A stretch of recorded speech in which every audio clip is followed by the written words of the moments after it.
And it's mentioned here, وَسُئِلَ الْجُنَيْدِ بِمَا يُسْتَعَانُ عَلَى غَضِّ الْبَصَرِ. And Junaid, he was asked about something one could use as a means to help him lower his gaze. And what is something that would help a person lower his gaze? Lower his gaze only from that which he sees on the street.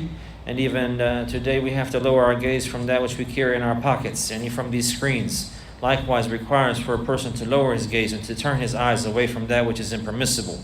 Whether he sees it directly, whether he sees it on the screens, on the computer screens, or on the screens of the phone and the likes, a person, he has to know how to lower his gaze. So he's asking here, or he was asked here about how, or about something that would help him to do that. What is something that would help a person be able to lower his gaze?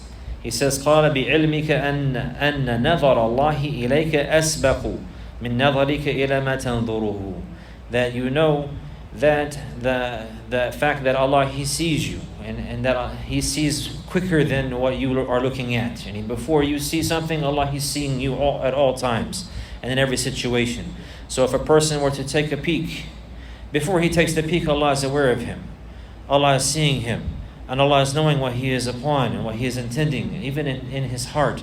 So therefore, the fact that a person, he remembers this is what will prohibit him. He knows that if he were to look, Allah is already watching. He knows if he were to take a peek, that Allah is already watching. Even if he to look around to see if the people are looking, possibly he can look while the people are not looking. He should remember that brother, Allah is watching. And at that time, this should cause him to be shy.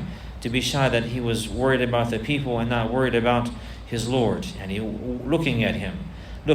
So this is the greatest means that would help a person to fear Allah. In public and in private. But in private specifically because he knows that Allah can see him. And he knows that Allah can hear him. And he knows that Allah is aware of him. This is the greatest thing, to remember this and to know this with certainty. And to know that one is going to meet Allah likewise, and He's going to hold him accountable for what he looks at and what he hears and the likes like this, and what he does and what he says. Then this is from the greatest means that will carry a person to be steadfast.